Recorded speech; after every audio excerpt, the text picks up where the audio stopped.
नमस्कार, स्वागत है आपका। आप देख रहे हैं द न्यूज और मैं रानी गुप्ता आपके साथ। इस वक्त की बड़ी खबर सामने आ रही है। आपको बता दें, दरअसल कांग्रेस नेता आचार्य प्रमोद कृष्णन ने विपक्षी एकजुटता और इसी के साथ ही यूनिफॉर्म सिविल कोड को लेकर के बड़ा बयान दे दिया है।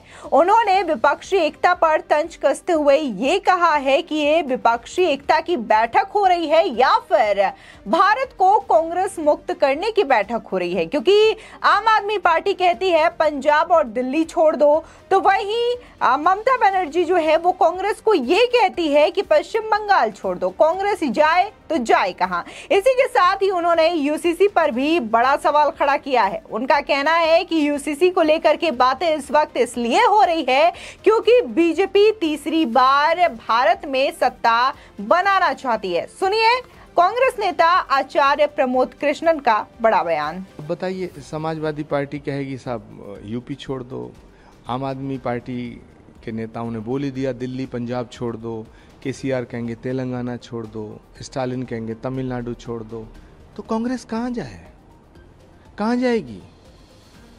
मुझे बताओ, ये विपक्षी एकता है या कांग्रेस मुक्त भारत का नया स्वरूप है? ये कोई नया फॉर्मूला है क्या? बीजेपी कहती है कांग्रेस मुक्त भारत बनाएंगे, कांग्रेस मुक्त भारत नहीं बन पाया। तो जो काम बीजेपी ने करना चाहा और बीजेपी नहीं कर पाई, अब वो हमारे मित्र करना चाहते हैं। तो मुझे लगता है कि दलों को जोड़ने से पहले हमें दिलों को जोड़ना चाहिए। यूनिफॉर्म सिविल कोड का अभी मसौदा तैयार नहीं है, अभी प्रारूप तो तैयार है नहीं है। तो मुझे लगता है यूनिफॉर्म सिविल कोड का हवा दिखा करके बीजेपी फिर 2024 का चुनाव जीतना चाहती है। बीजेपी ये चाहती है कि सारा विपक्ष यूनिफॉर्म सिविल कोड के विरोध में खड़ा हो जाए और ये देश की जनता को कहेंगे कि देखो साहब, हम तो देश को एक करना चाहते थे, ये देशद्रोही लोग हैं। बीजेपी बहुत चालू पार्टी है, इसके चक्रव्यूह को समझना आसान नहीं है, बड़ा मुश्किल है। लेकिन अब क्या करें, देश इनके चक्रव्यूह में फंस गया।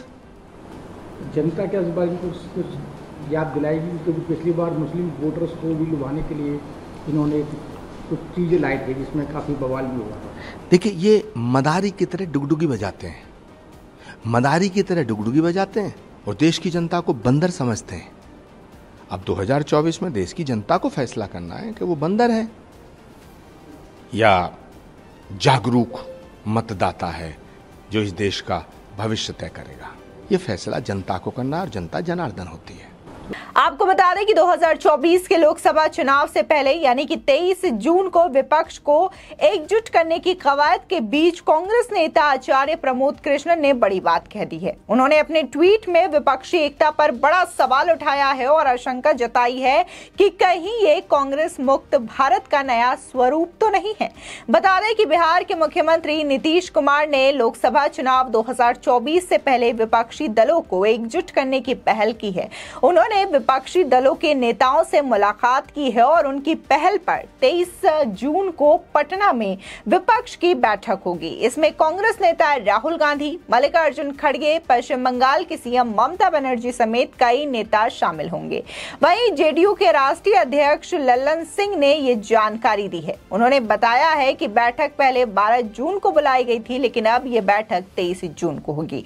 आपको बता दें कि जिस तरीके से लगातार आचार्य प्रमोद कृष्णन जो हैं कभी ना कभी इस तरीके से बयान देते हैं कि वो चर्चाओं का विषय बन जाता है। इससे पहले भी उन्होंने नए संसद भवन के उद्घाटन पर जिस तरीके से विपक्ष और कांग्रेस बाइकॉट कर रहा था, तो इसको लेकर के भी उन्होंने बड़ा बयान दिया था और उन्होंने ट्वीट कर कहा था कि धर्म दंड स्थापित हो गया है, देवता पुष्प बरसाने लगे और गधे चिल्लाने लगे। अब इसको लेकर के कई सारे लोगों ने सवाल खड़ा किया था कि क्या आचार्य प्रमोद कृष्णन जो हैं अपने ही पार्टी कांग्रेस को लेकर के बड़ा सवाल उठा रहे हैं, क्योंकि कांग्रेस ने भी नई संसद भवन के उद्घाटन का बाइकॉट किया था। तो वहीं अगर वर्तमान की बात करें तो आचार्य प्रमोद कृष्णन ने दरअसल इस बार विपक्षी एकता को लेकर के बड़ा हमला बोल दिया है। आचार्य प्रमोद कृष्णन ट्वीट कर लिखते हैं, आम आदमी पार्टी कहती है कि कांग्रेस को दिल्ली और पंजाब छोड़ देना चाहिए। अखिलेश यादव कहते हैं कांग्रेस को यूपी में लोकसभा चुनाव नहीं लड़ना चाहिए। इसी तरीके से ममता बनर्जी कहती हैं बंगाल छोड़ दो और केसीआर चाहते हैं कि तेलंगाना छोड़ दो।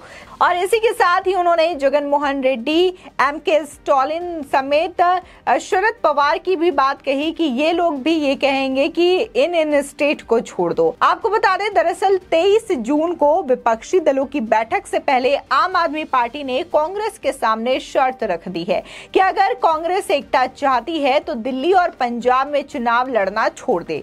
बदले में आम आदमी पार्टी भी राजस्थान और मध्य प्रदेश में चुनाव नहीं लड़ेगी।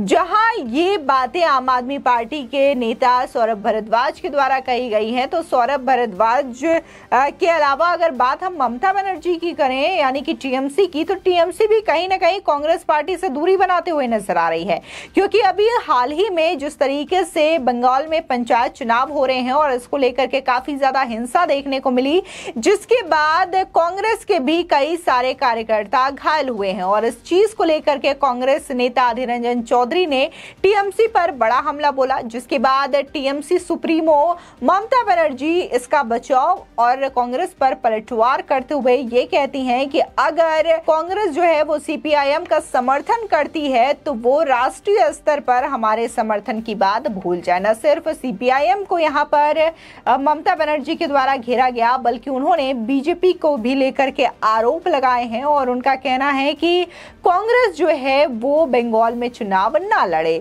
यहाँ पर हम कांग्रेस को समर्थन नहीं करने वाले हैं।